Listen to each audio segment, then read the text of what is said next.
Hello sir, so good to see you. काफ़ी अच्छा लग रहा है आपसे बात करके and congratulation for huge success of Vanvaas. काफ़ी अच्छे अच्छे कमेंट आ रहे हैं ट्रेलर के बाद। जब हमने कमेंट पढ़े थे वो, उसके बाद अब रिव्यू के कमेंट हम पढ़ रहे हैं, लोगों को बहुत पसंद आ रहा है। अभी तक आपको किस तरह के रिस्पॉन्सेज मिले, प्लीज़ उस बारे में बताएं। आपको कैसी लगी हमें बनवास? बहुत अच्छी लगी, हमारे देखने वाले हमारे फैमिली को भी बहुत अच्छी लगी। बस वही कमेंट आ रहे हैं, लोग ऐसे ऐसे कमेंट भेज रहे हैं। अभी मेरे को कुछ दतिया से वहाँ से कोई कमेंट आया जो मैंने अभी पोस्ट किया। लोग मतलब रो रहे हैं, लोग इतने भाव विभोर हो गए हैं।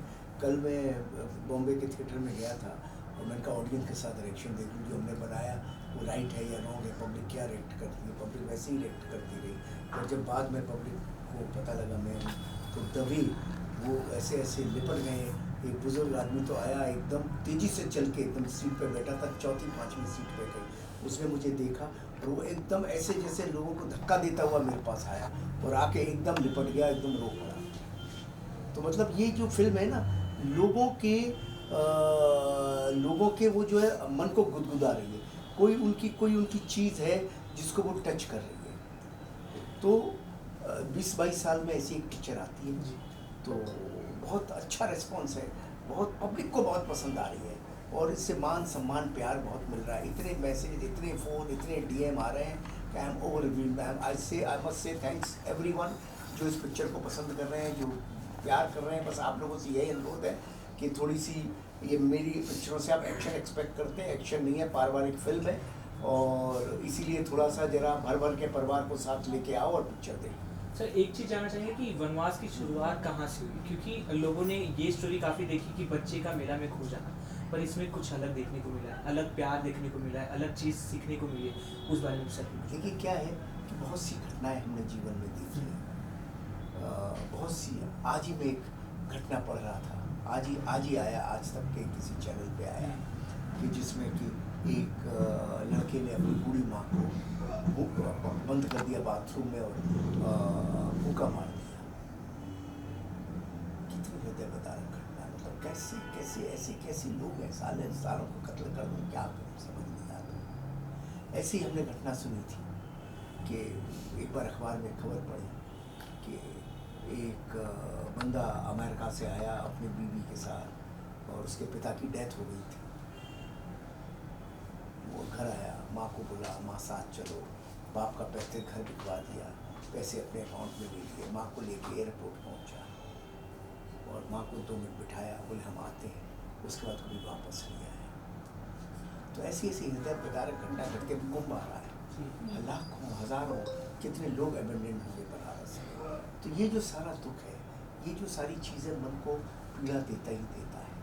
गदर 2 ने भगवान ने इतना कुछ दे दिया, ऑडियंस ने इतना कुछ प्यार दिया, तो मन में आया कि समाज के लिए भी हमारा कोई कर्तव्य है। तो बेसिकली ये जो फिल्म मैंने बनाई है, ये फिल्म समाज के लिए जो एक ऐसे डायरेक्टर, मेरा कोई नैतिक कर्तव्य है कि कोई कथा, कोई कहानी में कॉमर्शियल एक्शन मारधाड़ ये तो सभी कर रहे हैं, मैं फिर आगे कर लूँगा, करते ही आया हूँ।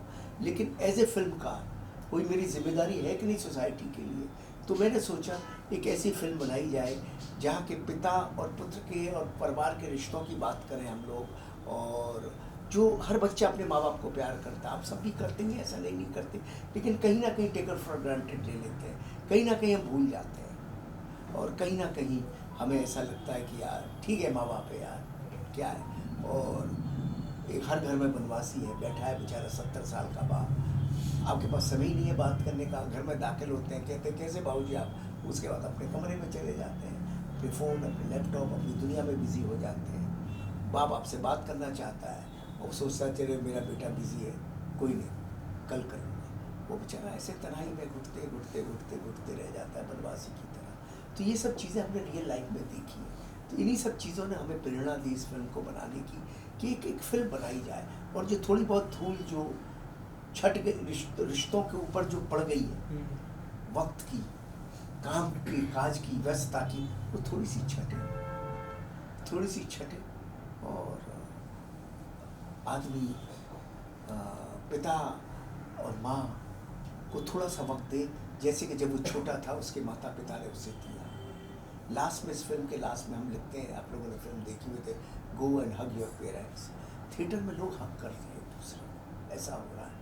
उठते, माँ बेटे को एक दूसरे को देखते, अचानक उससे लिपट जाते। ऐसा फील आ रहा है। बिल्कुल सर, काफ़ी अच्छा लगा। और आपने जो रियल इंसिडेंट की बात की, फिल्म में एक लाइन कही गई है जो मुझे काफ़ी ज़्यादा टच की कि 2.5 लाख खर्च के जो हमने डैडी का डेथ सर्टिफिकेट बनाया, हमारे लिए यही डैडी। ऐसे रियल लाइफ में भी काफ़ी होते हैं। होते ही प्रॉपर्टियों के ऐसे झगड़े झंझट होते हैं। अरे साले कहाँ लेके जाके बोलता है ना उत्कर्ष का वीरू करेक्टर कि कौड़ियों में तुमने अपना कौड़ियों के बदले तुमने खजाना खो दिया, बोलते ही है ना। तो ये सब है, आप तो खजाने ही है, खजाने से ज़्यादा है। हाँ जी, आपका भी कोई सवाल है? इवन कहना चाहूँगी कि इसके पहले जो ऐसे पेरेंट्स और बच्चों पे मूवी बनी थी वो बागबान थी, जी। जो सबके दिलों को छुई थी। और आप ये जो वनवास लेकर आए हो, ये भी एक ऐसा ही स्टोरी है जो कि आज की जनरेशन फॉलो कर रही है। उसके बारे में क्या कुछ कहना चाहेंगे? जब आप स्क्रिप्ट लिख रहे थे, जैसे मैं कि तो बहुत, जब मुझे लोग इससे बागवान से कंपेयर करते हैं या बागवान के समक्ष खड़ा करते हैं तो आई फील वेरी प्राउड, क्योंकि बी आर चोपड़ा साहब के साथ मैं असिस्टेंट था, उनसे मैंने सीखा था पति पत्नी वो बर्निंग ट्रेन, जिनको भी थोड़ा बहुत जो काम आता है मुझे उनकी वजह से ही आता है। तो आज उनकी पिक्चर से जब कोई मेरे को तुलना करता है, तुलना तो बहुत बड़ी चीज़ है, वो तो बहुत ग्रेट डायरेक्टर थे, उनकी पिक्चर से मेरी तुलना हो भी नहीं सकती, मगर थोड़ा उसके समकक्ष हल्का सा भी रखते हैं तो आई फील प्राउड। अवतार, राजेश खन्ना साहब की ये सब 20-20 साल में एक पिक्चर आती है, ये आ गई और लोग बनाते नहीं हैं। लोगों को लगता है कि भाई हम बनाएंगे, पब्लिक घुसेगी नहीं घुसेगी, ये है सवाल है, पब्लिक घुसेगी नहीं घुसेगी ये सवाल रहता है। लेकिन भाई एज ए डायरेक्टर कोई नैतिक जिम्मेदारी होती है समाज के प्रति, वो हमने निभाई है। और बस अब मैं पब्लिक से ये कहना चाहता हूँ आप लोगों के माध्यम से कि भाई पब्लिक भी अपनी नैतिक जिम्मेदारी निभाए। इस फिल्म में एंटरटेनमेंट के साथ साथ वो जो इमोशन का जो फील मिलेगा ना, आपके दिल आपके हृदय रुंध जाएगा। तो आप इस पिक्चर को देखें और इसमें ये फिल्म नहीं एक मिशन है, इस मिशन को आगे बढ़ाएं। और ये संदेशा कि गो हग योर पेरेंट्स, आप पिता सर्वोपर है, पिता के ऊपर कोई नहीं, माँ के ऊपर कोई नहीं, सारे ये आप जानते तो हैं, लेकिन क्या कहना पड़ता है, बार बार कहना पड़ता है। जब तक एक बात को आप 10 दफ़े कहते नहीं हो तो आज का टाइम है उसको समझ नहीं आता, समझे ना। तो ये संदेशा मैं कहना चाहता हूँ ताकि लोगों में एक जो वनवास जो दिलों में छा गया है वो छटे और प्यार की धारा फिर से परिवार में बहे। यही मेरा मकसद है, यही मेरा इरादा है। इवन वनवास की जो स्टोरी है सब कुछ तो दिल पे छाते हैं, और इसी के साथ इसमें नाना पाटेकर जी लोगों के दिल में और ज़्यादा छाप है। तो ये तो अभी फिलहाल कई सालों से ज़्यादा कुछ प्रोजेक्ट्स कर रहे नहीं थे, तो आप इन्हें कैसे मनाएं वो कुछ शेयर करना बस उनको चाहेंगे? मैंने कहानी सुनाई और पहली मीटिंग में ही हाँ कर दी उन्होंने। कहानी अच्छी, कौन इस रोल को ना करेगा, हो गया बस। कुछ उनके साथ मेमोरीज बताना चाहेंगे? बहुत सारी मेमोरीज हैं, बहुत मेहनत करते हैं, बहुत काम करते हैं और रात को पूरा तैयारी कर लेते हैं, सुबह शूटिंग में उनके साथ टाइम नहीं लगता, फिर यूनिट में सबको प्यार से खाना खिलाते हैं। बहुत बड़ा इंसान है सर। फिल्म को आपने बहुत अच्छा मैसेज दिया है और काफ़ी लोगों ने सराहा भी है, यंग जनरेशन ने भी और उनके पेरेंट्स ने बहुत भी। सराहा है। हाँ, कि ये फिल्म ऐसी बननी चाहिए और ये हमारे देश के लिए, हमारी संस्कृति के लिए एक बहुत बड़ा मैसेज है, उपदेश है। तो ऐसी फिल्में टैक्स फ्री होना चाहिए, इसके लिए क्या मैसेज देना चाहिए? भाई बिल्कुल होनी चाहिए। अभी तो हमने कहीं पर कोशिश नहीं की है, लेकिन अब आज सोमवार हुआ है, अब बात करेंगे, देखेंगे। होनी तो चाहिए, ये फिल्म टैक्स फ्री डिजर्व करती है, ये बात तो आप मीडिया को बोलनी चाहिए, मैं क्या बोलूँ। जैसे हमने देखी साबरमती रिपोर्ट्स के लिए एकता कपूर जी, विक्रांत मैसी जी हर जगह हर सीएम से जाके, प्रधानमंत्री जी से जाके अनुरोध कर रहे थे टैक्स फ्री के। आपकी तरफ से हम आगे क्या देखने को मिलेंगे? अभी मैंने कुछ सोचा नहीं है, आप लोगों ने आइडिया दिया है, मैं भी सोचता हूँ।